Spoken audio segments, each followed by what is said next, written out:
ఈరోజు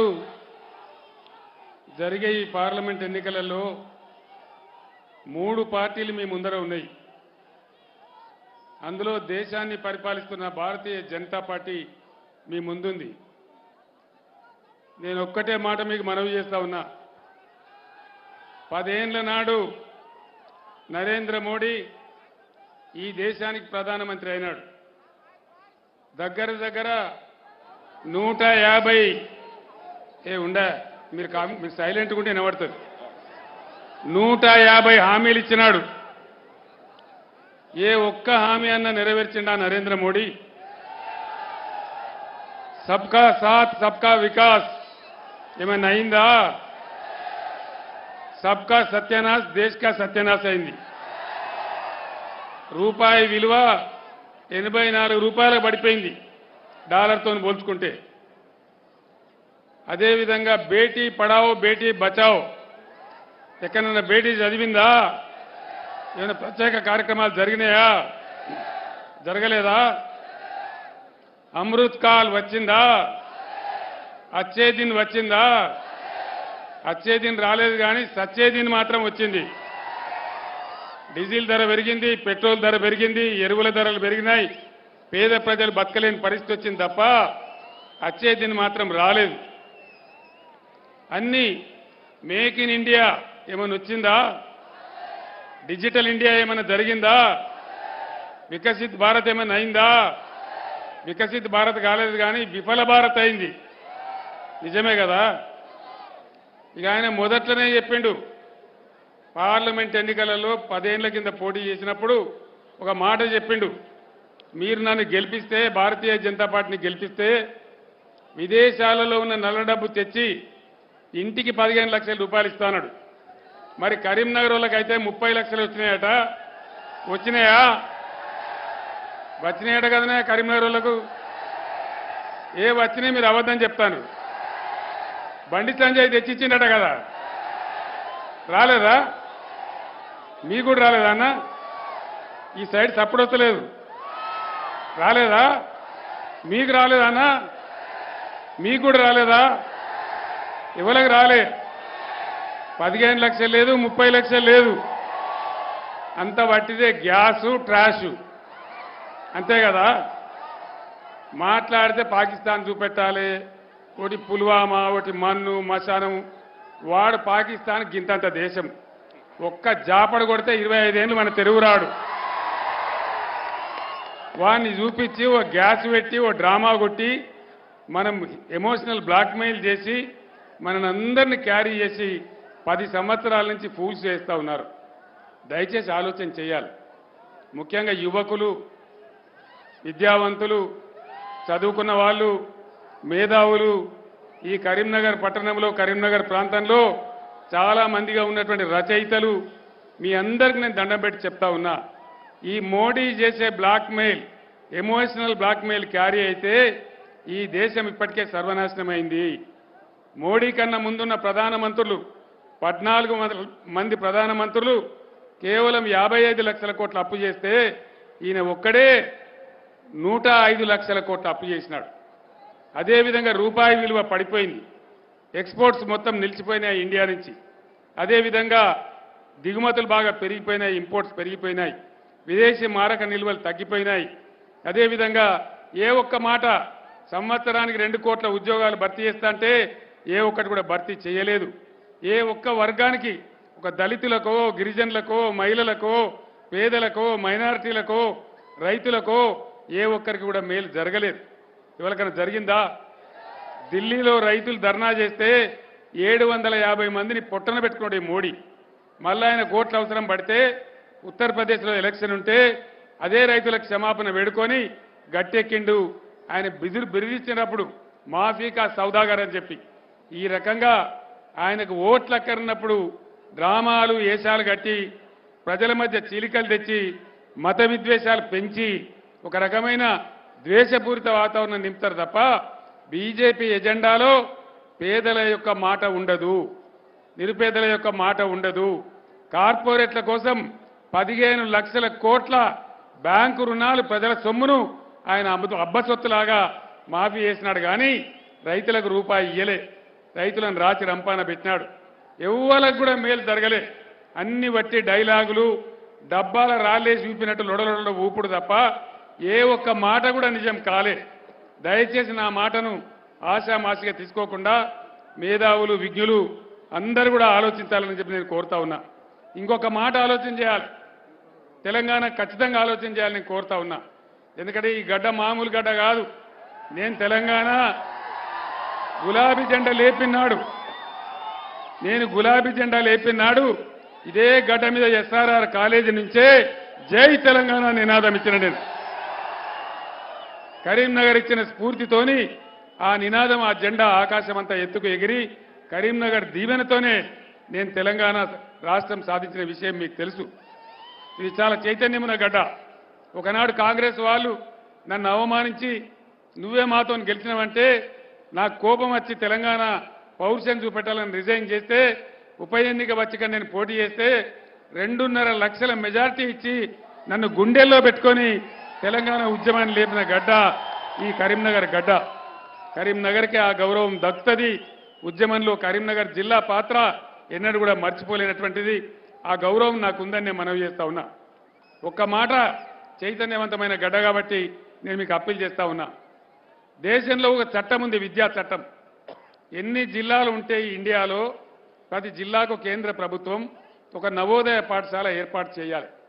ఈ చట్టం, చట్టాన్ని కూడా ఉల్లంఘించి నరేంద్ర మోడీ, నేను 150 ఉత్తరాలు రాసిన, 100 సార్లు అడిగినా అయ్యా మేము కొత్త రాష్ట్రమైనాం, మా కొత్త జిల్లాలకు నవోదయ పాఠశాల ఇవ్వమంటే ఒక్కటంటే ఒక్కటి కూడా ఇయ్యలేదు.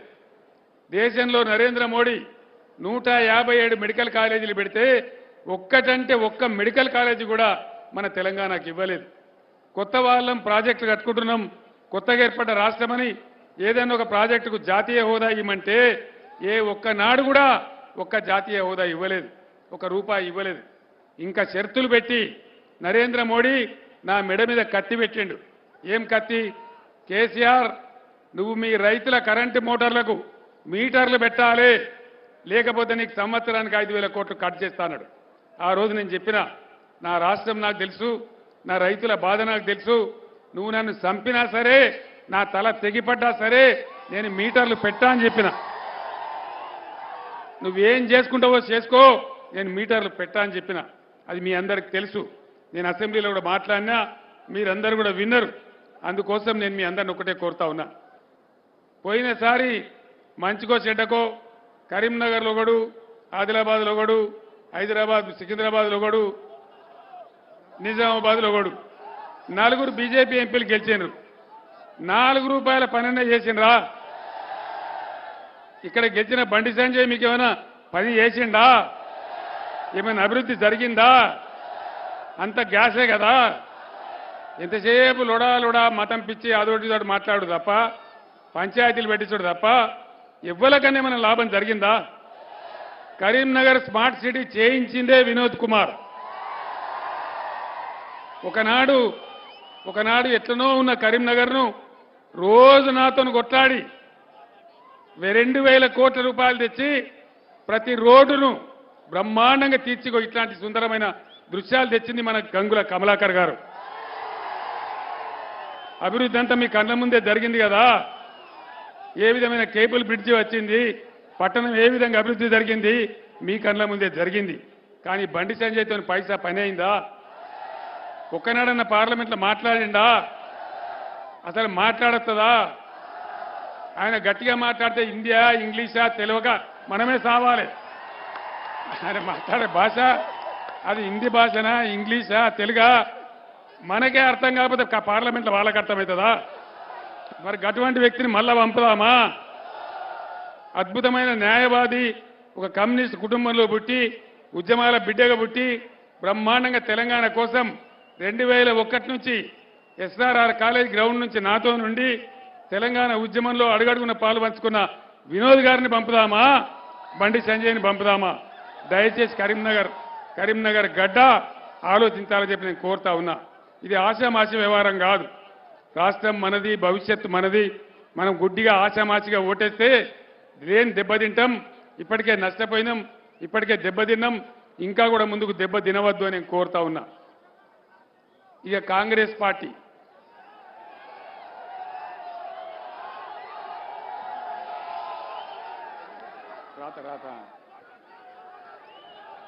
కాంగ్రెస్ పార్టీ పోయిన అసెంబ్లీ ఎలక్షన్లలో అరిచేతుల వైకుంఠం చూపించి 6 గ్యారెంటీలు ప్రధానమైనవి. అందులో 13 అంశాలు, మళ్ళీ 420 గ్యారెంటీలు ఇష్టం వచ్చిన పద్ధతిలో నోటికొచ్చిన గ్యారెంటీ ఇచ్చినారు. మహిళలందరికీ 2,500 రూపాయలు ఇస్తామన్నారు ప్రతి మహిళకు. వచ్చినాయా 2,500? కరీంనగర్లో వచ్చినాయట కదనే. పున్నం ప్రభాకర్ తెచ్చిండట కదా, రాలేదా? గ్యాసే. కళ్యాణ లక్ష్మి కేసీఆర్ ₹1,00,000 ఇస్తాడు, మేమొస్తే తులం బంగారం కల్పిస్తామన్నారు. వచ్చిందా తులం బంగారం? అమ్మ వచ్చిందా?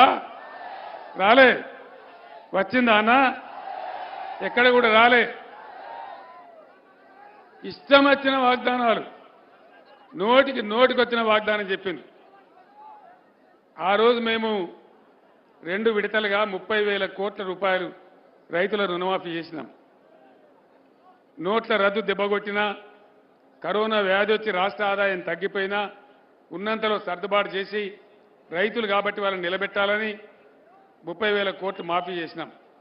ముఖ్యమంత్రి రేవంత్ రెడ్డి చెప్పిండు, కేసీఆర్ ₹1,00,000 చేసిండు, మేము అధికారంలో కాంగ్రెస్ వస్తే 2 లక్షల రూపాయలు రుణమాఫీ చేస్తాం, అది డిసెంబర్ 9 తారీఖు నాడే చేస్తాం, 9:30 గంటలకే చేస్తాం, ఉరుకున్రిగా పరిగెత్తుండ్రి, 2 లక్షల రుణమాఫీ తీసుకోమన్నాడు.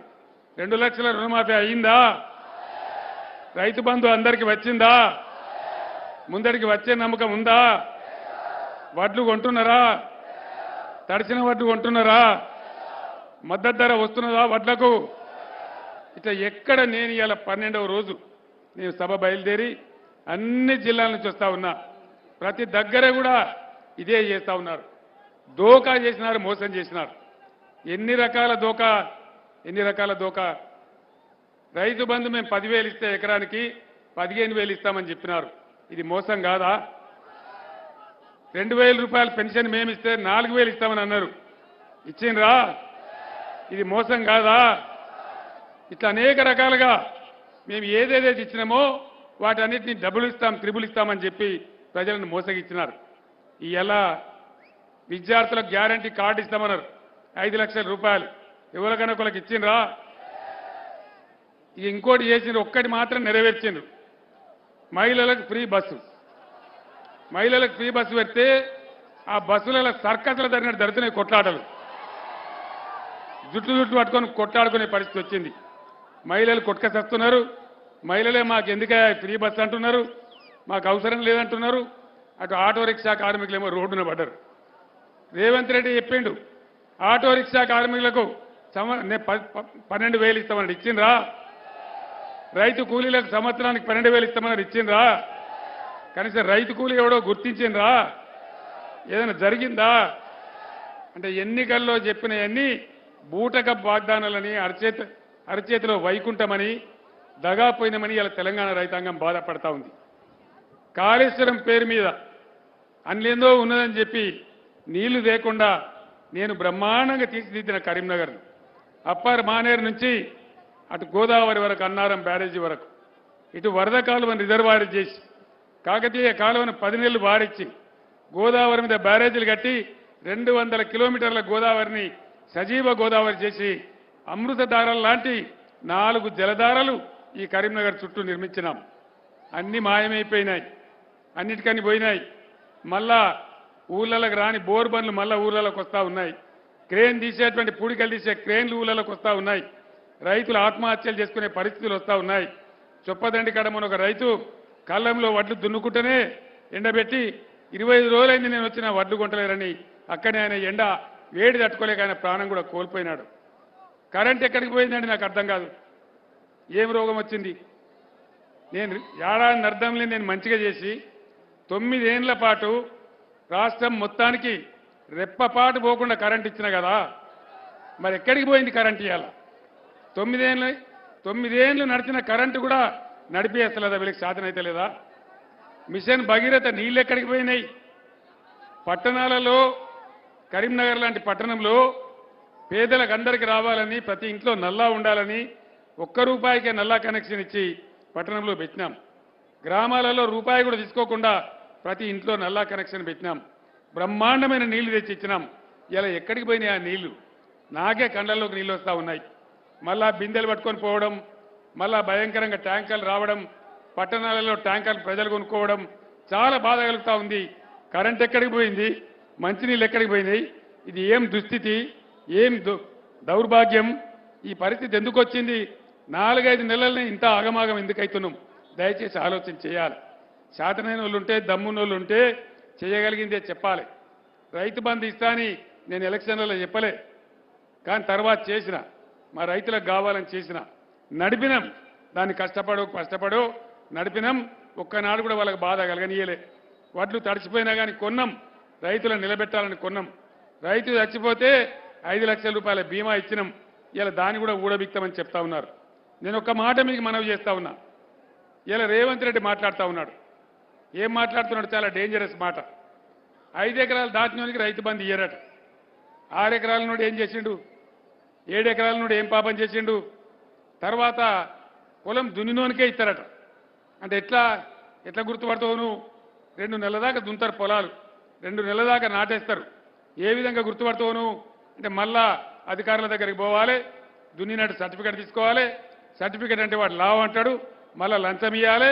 అంటే రైతు బంధు మొత్తం గోల్మాల్ చేసి ఆగమాగం చేసే కుట్రకి ప్రభుత్వం తెరలేపుతా ఉన్నది. 15,000 ఇస్తామని నమ్మబలికి ఇలా ఉన్న 10,000 కూడా ఇవ్వకుండా దాన్ని కూడా కింద మీద చేసే పరిస్థితి చేస్తూ ఉన్నారు. కళ్యాణ లక్ష్మి, పాత ఎమ్మెల్యేలు ఇచ్చిన కళ్యాణ లక్ష్మి వస్తుంది తప్ప కొత్త చెక్కులు ఇవ్వడం లేదు. మునిపేళ్ళ కన్నా గరీబ్ గారు రోగమో నొప్పి వస్తే ఎమ్మెల్యే దగ్గరికి పోతే వెంటనే సీఎంఆర్ఎఫ్ చెక్కులు వచ్చేది. ఇలా ఒక్క సీఎంఆర్ఎఫ్ చెక్ కూడా ఇస్తలేరు. రేషన్ కార్డుల మీద సన్నబియ్యం ఇస్తామని చెప్పినారు కాంగ్రెస్ నాయకులు. ఇచ్చిండ్రా? సన్నబియ్యం వస్తున్నాయా? ఏది కూడా కాలే. ఏ ఒక్క వాగ్దానం కూడా అమలు కాలే. అయ్యే పరిస్థితి కూడా లేదు. పార్లమెంట్ ఎన్నికల తర్వాత ఈ ప్రభుత్వం ఉంటుందా, ఊడుతుందా, ఏం జరుగుతుందో తెలియదు. యాదవ సోదరుల కోసం నేను మళ్ళా మొదలు పెట్టారా?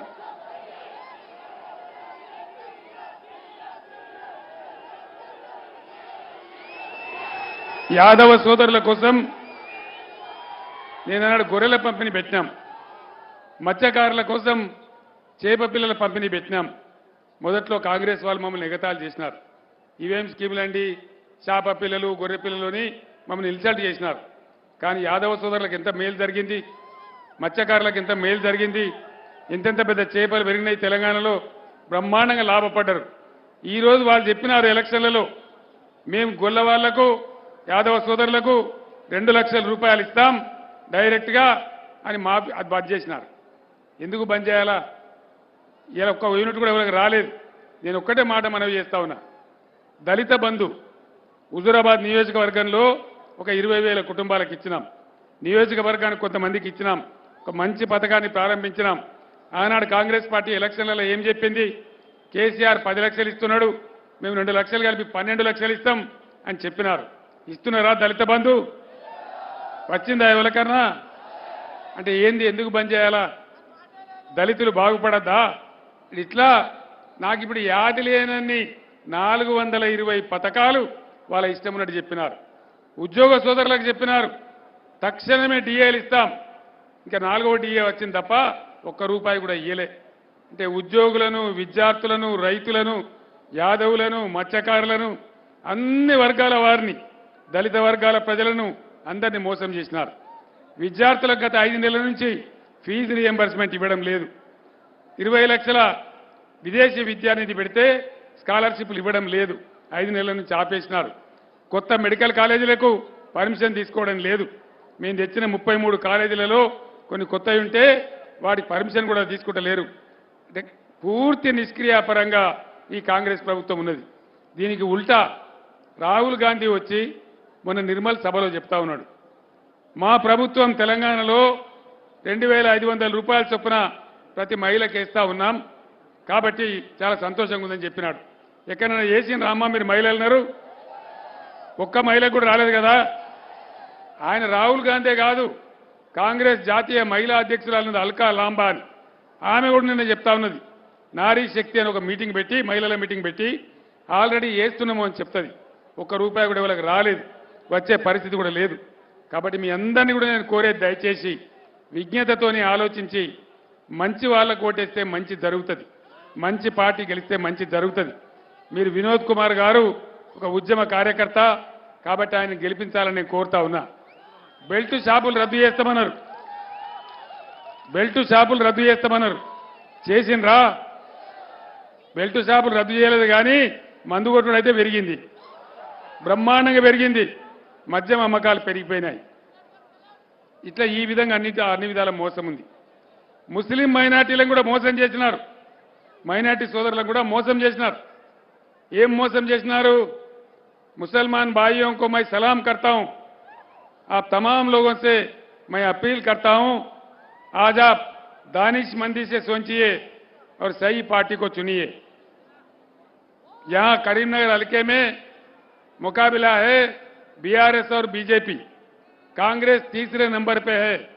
आप अपने वोट कहीं कांग्रेस को डालेंगे तो यहां बीजेपी जीत जाएगा. यहां के बीजेपी एमपी कितना गलीज आदमी है आप जानते हैं. यहां भी निजामाबाद में हर हालत में इन लोगों को हटाना चाहिए, बीजेपी को हटाना चाहिए. बीजेपी को हम हटाना चाहते हैं. बीआरएस एक सही पार्टी है जो उनको हटा सकता है. आप लोग कहीं कांग्रेस को वोट देंगे तो खामखा बीजेपी जीत जाएगा. उसमें ना करीमनगर का फायदा है, ना मुल्क का फायदा है, ना रियासत का फायदा है. इसलिए आप सोचिए. उन दिनों मैं करीमनगर बहुत बार आया, तेलंगाना के लिए जब लड़ रहे थे, जद्दोजहद कर रहे थे, कई बार इस मुकाम पे मैं आया और मैं साफ कहा तेलंगाना जरूर बनेगा. अल्लाह के घर में देर है लेकिन अंधेर नहीं है. और अल्लाह का करम हुआ, अल्लाह का करम हुआ, तेलंगाना रियासत हासिल हुआ. हम इसको बहुत अच्छा तरक्की किए. माइनॉरिटी के लिए कैसा स्कूल्स खोले, उसमें हमारे बच्चे कैसे पढ़ रहे हैं ये आपके आंखों के सामने है. आप बखूब जानते हैं. कहीं दूसरे लोगों के बातों में वाकई गुमराह होके आप कहीं कांग्रेस को वोट देंगे तो यहां बीजेपी जीत जाएगा. इससे कोई फायदा होने वाला नहीं है. लिहाजा आप गौर करके सोचिए. इसीलिए विनोद कुमार साहब एक सेक्युलर शख्सियत है, एक वकील साहब है, पढ़ा लिखा इंसान है, अच्छा आदमी है, उनको जिताइए. हम सबका भला इसी में है. इतना कहते हुए मैं रुखसत लेता हूं. సోదరులారా, కరీంనగర్కి నేను ఏ రోజు వచ్చినా బ్రహ్మాండమైనటువంటి ఎమోషనల్ స్వాగతం చెప్పినారు. ఇవాళ కూడా అదే పద్ధతిలో మన నాయకుల ఆధ్వర్యంలో మీరు అద్భుతమైన స్వాగతం చెప్పారు, అద్భుతమైన సభ చేశారు. నా దగ్గర ఉన్న సర్వే ప్రకారంగా నా దగ్గర ఉన్నటువంటి సర్వే ప్రకారంగా ఇప్పటికే వినోద్ కుమార్ గారు 8% ముందంజలో ఉన్నారు. వినోద్ గెలుపు ఆల్రెడీ ఖాయమైపోయింది. మీ అందరూ కూడా దయచేసి అందరూ కూడా 13వ తేదీ వరకు ఇదే ఆవేశంతో కృషి చేసి బ్రహ్మాండమైన మెజార్టీతోని వినోద్ కుమార్ గారిని గెలిపించాలని కోరుతూ నేను సెలవు తీసుకుంటా ఉన్నా. జై తెలంగాణ. కారు గుర్తుకే జై తెలంగాణ. ధన్యవాదాలు. కరీంనగర్ భీముడు మన గంగుల కమలాకర్ గారు.